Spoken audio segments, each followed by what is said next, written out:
What's going on, guys? It's Cliffy there. That high score of 100 not out looks absolutely beautiful on the Chris Lynn cover of his stats. We're going to need something similar today as we're chasing down 300 plus against the South Africans. This series, like the 2020 series, is very evenly poised. Currently we're in game 5. It is set at 2 games apiece. If you haven't seen, I guess the latest episode of this series, I'll leave a link in the top right hand corner of this video. Definitely go and check that out now. But we are going to need, as I said, a huge performance once again from Chris Lynn in this game. 4 off 1, perfect way to start, and we will then cut one away, and that is timed pretty nicely as well, to be fair, as we will come back for a second. So things are really starting, I guess, heat up in this career mode. I'm really enjoying it. I think after this is the final game of the South African tour to us. I then believe that Pakistan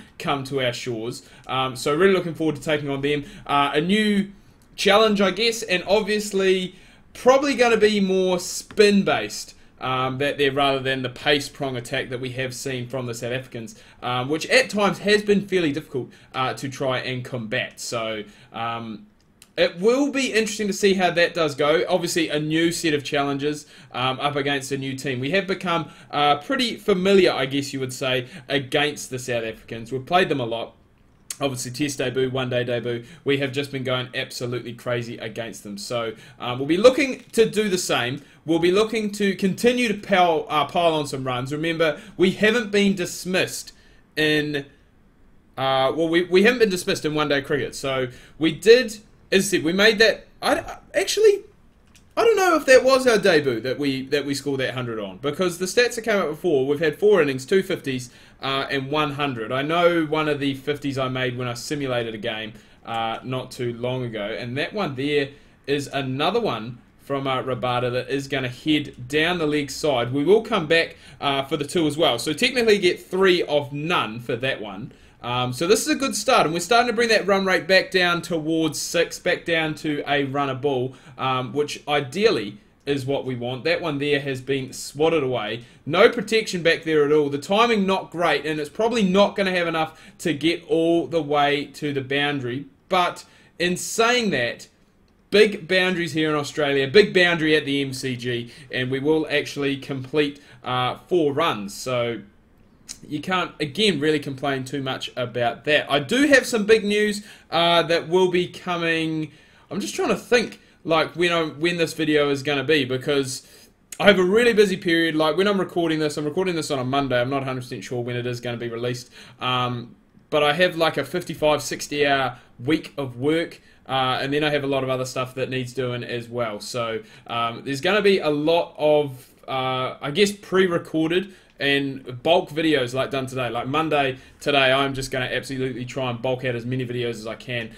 So we won't really have too much, I guess, cricket discussion as such. But once we get through this busy period, everything, well, I guess you guys will find out. Like, everything is going to be absolutely sweet, and I really cannot wait. I really cannot wait. It is going to be very, very exciting and very cool. Very good for the channel. And I guess good for myself as well. It's going to really, I guess, try and re-energize myself into YouTube. At the moment, I feel like I'm kind of just going through the motions as such. Like, I'm just, you know, like, I still, don't get me wrong, I still really, really, really enjoy doing YouTube. Like, YouTube is absolutely amazing, and to think, you know, like, my channel's been going, I think, over 3 years now, and to think 3 years ago that I'd be closing in on 10,000 subscribers, you know, is just absolutely crazy. I honestly never thought that would happen. So it's a nice shot, backing away.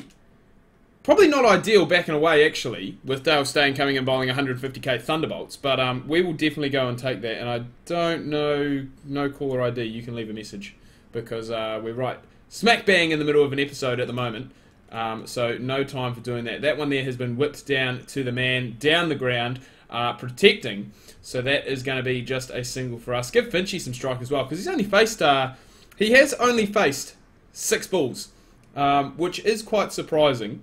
We've faced majority of them. I don't know how many Davey Warner faced when he was in, but obviously didn't make too many. That one there is a thick outside edge. Had there been a slip-in, which in the power play quite often happens, that would have gone, I would say, straight to hand. So we are a bit lucky there. We do count our lucky stars. that that one there hasn't gone to hand. With 21 off 12 at the moment, required run rate is just above 6 runs and over, so we're not really too fussed about that at the moment, especially inside the power play, and especially with the hitting ability that we have. I mean, it is boundaries for days. We have scored 100 runs and completed that objective, so I'm not 100% sure really what that is for, but that's just going to boost up our XP as well.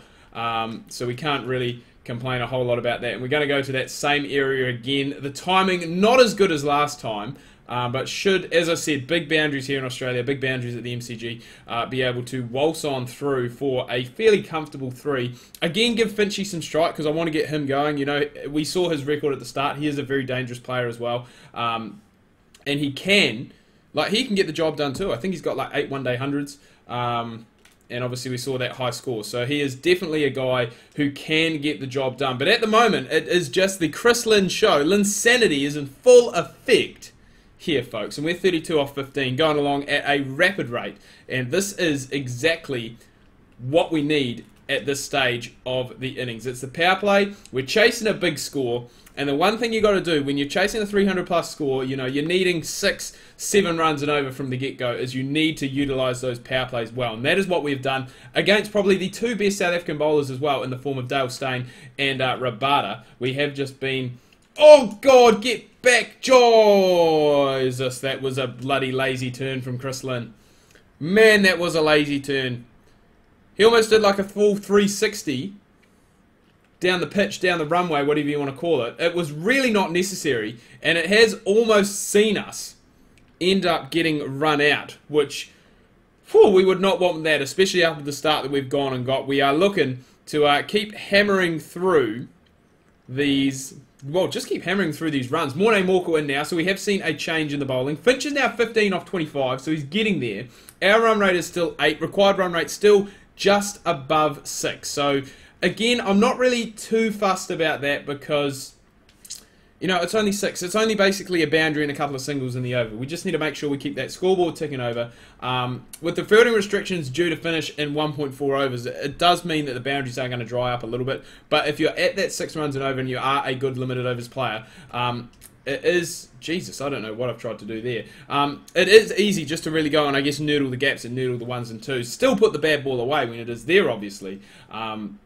But it does give you a lot more freedom, you know, to pick up those 1s and 2s. And I guess not take such risky shots and risky runs like that one there. So, I mean, at the end of the day, we can't really complain. 39 off 21, so we're doing our bit. We're being aggressive. That's what we're in this career mode for, is to obviously score those runs quick, smart. They have packed that cover region, obviously found out that that is a favoured zone of Chris Lynn.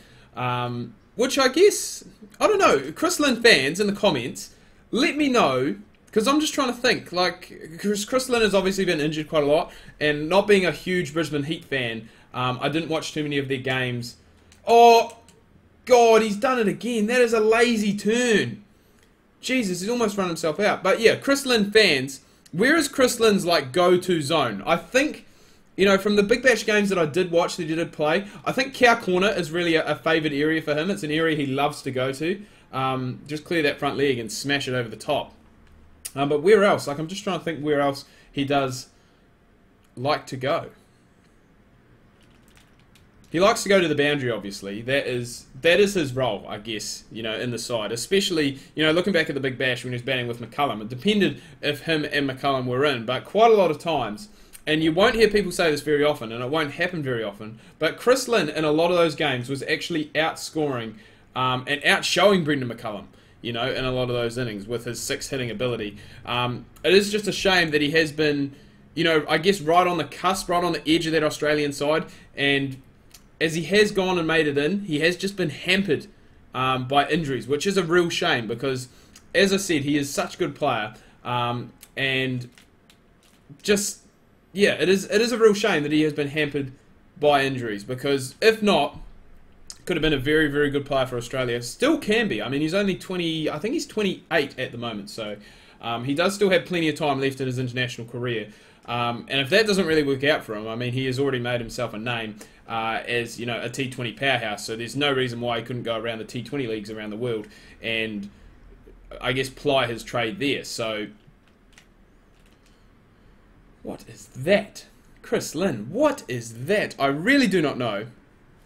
But that's alright. I'm going to probably, just because I need to get through so many videos today, I'm going to probably get to 50. I don't want to break it up like I have in the past, but we'll get to the 50, and then we will look, I guess, to try and unleash, shall we say. The run rate is still, it's creeped up a little bit. I think it's at about 6.2 per over, but we're still around that 6, which you can't really complain a whole lot about. You know, if you're getting that, but as we can see, as I think we nudged that one away, that is going to be our 50 as well. But as soon as those power plays finish, and that's the same in Don Bradman 14, as soon as those power plays finish, the runs just seem to dry up for me, unless I want to go and take a big risk, which, to be fair, I'm not really sure if I want to do, but I want to keep this video rolling. 6.25 is the required run rate. Look at that, and then we go for a big shot and we get that straight away.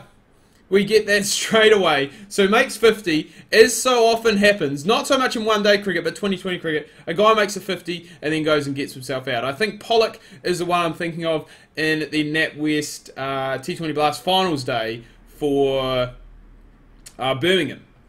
He was, made his 50, was going great guns, and then got it out next ball. So South Africa win by 123 runs. They win the series as well, 3-2. So I don't think, you know, our slog would have gone and actually made that much of a difference. Morne Morkel getting the man of the match for his 2 for 44, which is quite strange. We get the top score as well, 50 off 31. So that goes to show that the rest of the players really did not get the job done, to be fair. Warner, Finch, both failed. Voger's only getting into the 30s. Matty Wade, the number 7, 23 not out. Just sneaking on in to that batting chart. But a pretty disappointing series, it must be said, against the South Africans. I think we lost the Test series, lost the one-day series, but won the 2020 series. I think we won that one 3-2.